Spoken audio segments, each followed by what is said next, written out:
এই কুখ্যাত lieutenant general Mujib রয়ের শীর্ষ এজেন্ট বাংলাদেশে, সে কীভাবে পালালো সেটাও তদন্ত করা উচিত এবং দায় দায়িত্ব নিরূপণ করা দরকার। আকবর যে সবচেয়ে বেশি অপরাধের সাথে জড়িত, সে কীভাবে পালালো? তারেক সিদ্দিকী কীভাবে পালালো? তারেক সিদ্দিকী বাংলাদেশকে আজকে ধ্বংস করেছে। তারেক সিদ্দিকীর গডফাদার কে ছিল? শেখ হাসিনা এবং শেখ রেহানা। সেনাবাহিনীকে ধ্বংস করেছে, বাংলাদেশের রাজনীতি ধ্বংস করেছে ইন্ডিয়ার পরামর্শে। তার তার তার গডফাদার হলো ইন্ডিয়ার অজিত দোভাল।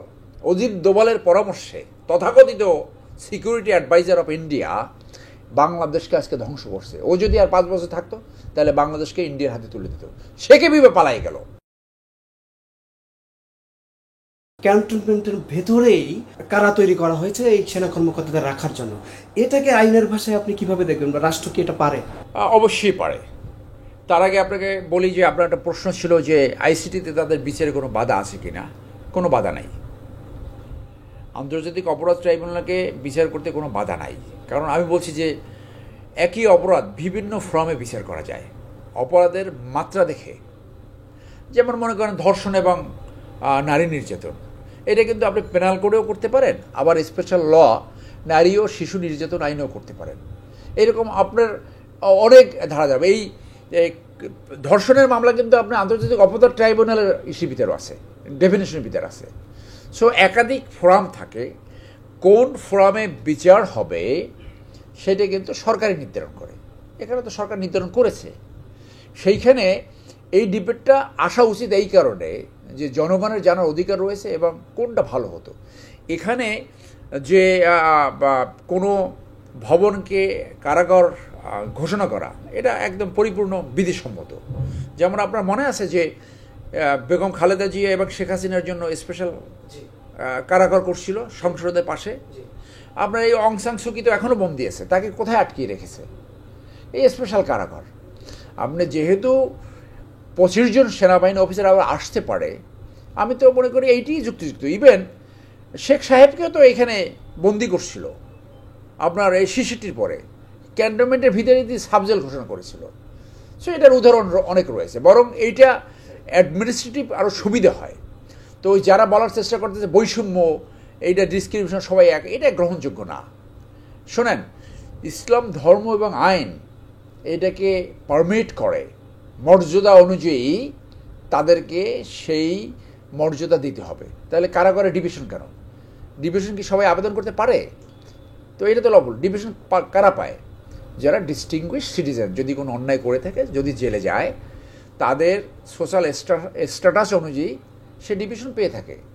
আপনার সাধারণ পাবলিক তো পাবে না, কোনো ক্রাইটেরিয়া পড়বে না।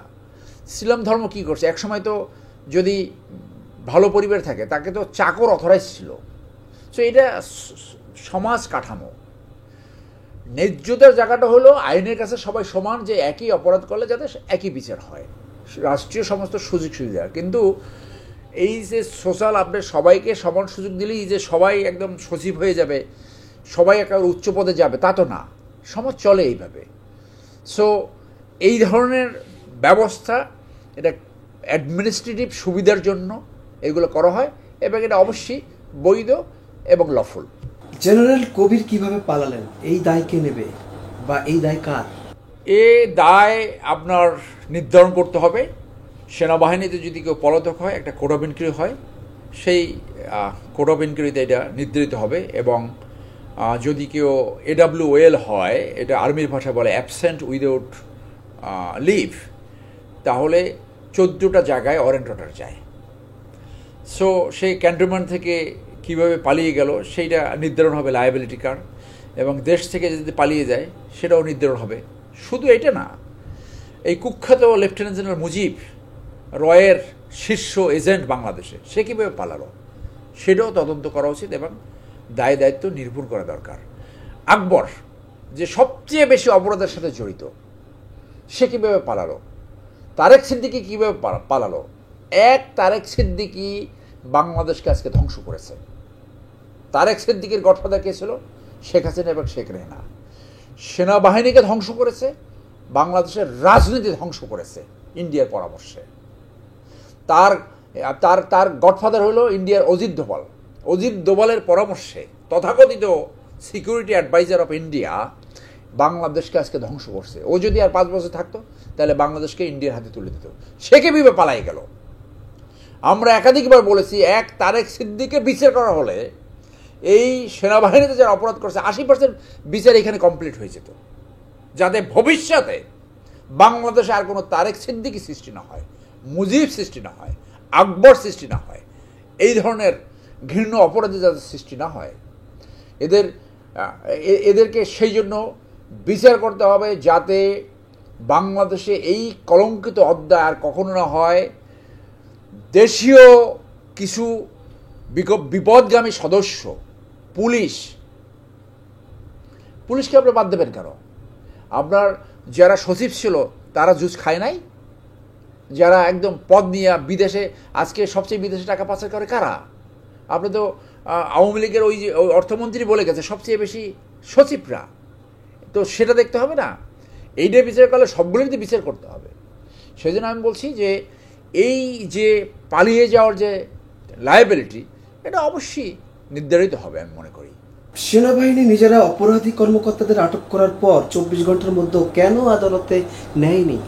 দেখেন, আমি মনে করি যে 24 ঘন্টার কাউন্ট শুরু হয়নি, কারণ সেনাবাহিনীতে এটাকে বলা হয় অ্যাটাচমেন্ট, মানে সিভিলে যেটা বলে ক্লোজ করা হয়েছে। সেনাবাহিনী এটা টেকনিক্যালি অ্যারেস্ট নয়। সেনাবাহিনী যেহেতু খবরে দেখেছে, সেই দেখেই তারা আগে থেকেই অ্যাকশন নিয়েছে। বরং সেনাবাহিনীকে এখানে ধন্যবাদ জানানো দরকার যে তাদের হাতে তো এখনও ওয়ারেন্ট পৌঁছে নাই। তো তারা যখন এটা মিডিয়ায় শুনে তাদেরকে ক্লোজ করেছে, যার ভিতরে একজন ওই কবির পালিয়ে গেছে, আর বাকি সবাই আইন মান্য করে অ্যাটাচড হয়েছে, সংযুক্ত হয়েছে।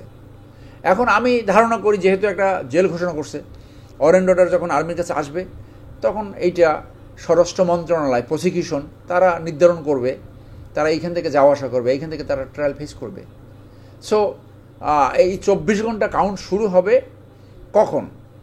যখন তারা ফর্মালি অ্যারেস্ট করবে, যখন তারা পুলিশের হাতে দিবে, পুলিশই এই প্রক্রিয়াটা করবে, অথবা মিলিটারি পুলিশ। সেখানে যদি একটা অর্ডার হয় যে মিলিটারি পুলিশ এটা করবে, যখন মিলিটারি পুলিশ ফর্মালি তাদেরকে গ্রেপ্তার করবে, ওয়ারেন্ট অর্ডার পাওয়ার পরে, গ্রেপ্তার আদেশ পাওয়ার পরে, সেই থেকে 24 ঘন্টা এক্সক্লুডিং জার্নি টাইম, সেটা তো এই 24 ঘন্টা এখানে এখনো শুরু হয়েছে বলে আমি মনে করি না।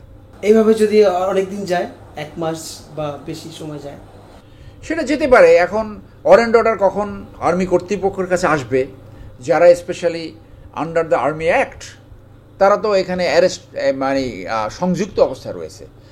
আর যারা আর্মি অ্যাক্টের বাইরে রিটায়ারমেন্টে চলে গেছে, সেটা তো পুলিশের দায়িত্ব, সেটা পুলিশ করবে। এখানে যতদিন আসবে, আপনার মনে আছে যে হাইকোর্ট থেকে একটা আদেশ 1.5 বছর লেগেছিল পুলিশ হেডকোয়ার্টারে যেতে, এবং সেই জন্য একজন পুলিশের আইজিপি চাকরি হারিয়েছিল।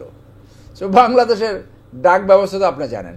যখন আসবে তখন নিশ্চয়ই সেনাবাহিনী অ্যাটর্নি জেনারেল নিজেই বলেছেন তারা দেশের আইন মান্য করেই তাদের বিচার চায়। সো আমি মনে করি যখনই তাদের কাছে গ্রেপ্তার অর্ডার অফিসিয়ালি পৌঁছবে, তারা সেই আইনগত ব্যবস্থা, বিধি অনুযায়ী তারা ব্যবস্থা নেবে। সেনাবাহিনীর সঙ্গে সরকারের দূরত্ব আছে কি? তেমন দূরত্ব নাই, কিন্তু কখনো কখনো একটা দূরত্ব লক্ষ্য করা গিয়েছে। কখনো কখনো এটা হলো যে এখানে যে অন্তর্বর্তীকালীন সরকার গঠন হয়েছে, তাদের ওই একজন উপদেষ্টা বাদে আর কারো আর্মির ভিতরটা, আর্মির ডায়নামিক্স সম্বন্ধে তাদের জ্ঞান কম আছে। এর কয়েকজন আছে আর্মি বিদ্বেষী, মানে আওয়ামী লীগ তো বাংলাদেশের পরীক্ষিত আর্মি বিদ্বেষী, পরীক্ষিত, যার জন্য ওই যে অনেকে এখন প্রশ্ন করতেছে যে শেখ মুজিব ক্লিনিক তো সেটা তো বেসামরিক আদালত হয়েছে। বললাম সেটা ওই সরকারের ইচ্ছা, যখন সে সরকার থাকে। সো এরা আর্মির ডায়নামিক্স সম্বন্ধে জানে না, অনেক টার্মস জানে না, জানার কথাও না। আর প্রফেসর ইউনুস সাহেব, আমি মনে করি যে আর্মি সম্বন্ধে ওনার কোনো আইডিয়াই নেই। তো ওনার উপদেশটা ওনাদেরকে কতটুকু ইয়ে দেয়। এইখানে একসাথে জাতি গঠন করার যে সুযোগটা আসছিল, সেই সুযোগটা একসাথে করা উচিত ছিল, যার জন্য কোথাও কোথাও একটু টাসেল লক্ষ্য করা গেছে। বাট ডেফিনেটলি জেনারেল ওয়াকার তো নিজেই বলেছেন যে সরকারকে সর্বাত্মক সহযোগিতা সে করবে, এবং দিস ইজ জেনারেল ওয়াকার, যে একটা নির্বাচনের টাইম সবার আগে বলেছেন, যে একটা ইনক্লুসিভ নির্বাচনের কথা বলেছেন। সো অনেকে এইসব তথ্য তো জানে না যে গণতন্ত্র যার মাথা থেকে আসছে, তিনজন যে ফিলোসফার ছিল, অ্যারিস্টটল, প্লেটো এবং সক্রেটিস, এই তিনজনের ভিতরে দুইজন ছিল মিলিটারি অফিসার। প্রেসিডেন্ট জিয়া বহুদলীয় গণতন্ত্র কায়েম করেছে, শেখ হাসিনাকে দেশে আসার সুযোগ দিয়েছে। সো ওনাকে অনেকে ভুল বুঝে। আজকে উনি যে ইনক্লুসিভ নির্বাচনের কথা বলছে, আপনার জাতিটাকে তো রিকনসাইল করতে হবে। আপনি কি আরও প্রতিহিংসা ছড়াই দেবেন না রিকনসাইল করবেন? জাতি গঠন করতে হলে রিকনসিলিয়েশনের বাইরে অন্য কোনো উপায় আছে? দক্ষিণ আফ্রিকা যেটা করেছে, রিকনসিলিয়েশনের প্রসেসটা কি? যারা অন্যায় করেছে, হেনিয়াস অফেন্স করেছে, তাদেরকে গুরুতর শাস্তি দিতে হবে। যারা একটু কম করছে তার ডিগ্রি অনুযায়ী তাকে শাস্তি দিতে হবে। এবং যারা বাধ্য হয়ে ভিকটিম অফ দ্য সার্কামস্টেন্সেস, তাদেরকে মার্জনা করে একটা জায়গায় নিয়ে আসতে হবে। তো সেইটা না করলে আপনি কী করবেন? আজকে এই কথাটা তো অনেকেই বলে থাকে, এই যে একটা প্রতিহিংসা আরও বেড়ে গেছে। দেখেন, আওয়ামী লীগের সময় যেভাবে মামলা বাণিজ্য হতো, আওয়ামী লীগের সময় যেভাবে এই সোনারেস দেখানো হইতো, সেইভাবে চলছে। আমরা তো কোনো পার্থক্য দেখছি না। হ্যাঁ, আমার কাছে অনেকগুলো উদাহরণ আপনাকে দেখাতে পারি। এইরকম হিউম্যান রাইটস ভায়োলেশন হচ্ছে যেটা মানে আপনার অকল্পনীয়। রাত 10টার সময় ডান্ডাবিড়ি পড়ে গেল জেলে, তার ডান্ডাবিড়ি খুলল না, সেই অবস্থায় তাকে ঘুমাতে বাধ্য করা হলো। তো সে কীভাবে টয়লেটে যাবে, কীভাবে শুবে, এটা তো দেখার কেউ নাই। যারে খুশি তারে সোনারেস দেখাচ্ছে। আওয়ামী লীগ ঘরনার অথবা আওয়ামী লীগের রাজনীতির সাথে জড়িত ছিল সবাইকে কেন গণগ্রেপ্তার করতে হবে? যে অন্যায় করছে তাকে শুধু গণগ্রেপ্তার করতে হবে। আওয়ামী লীগের পরিবারের এমন সদস্য আছে যারা আওয়ামী লীগের বিরুদ্ধে সমালোচনা করেছে। সো এই যে একটা মামলা বাণিজ্য, ওই পুলিশ যে 15 বছর 2009 থেকে 25 সাল 24 পর্যন্ত যে মামলা বাণিজ্য করছে, একইভাবে মামলা বাণিজ্য চলে যাচ্ছে। তাহলে এই অন্তর্বর্তীকালীন সরকার এবং পরবর্তী সরকারকে ডিফেম করার একটা পরিকল্পনা কি এখানে চলছে?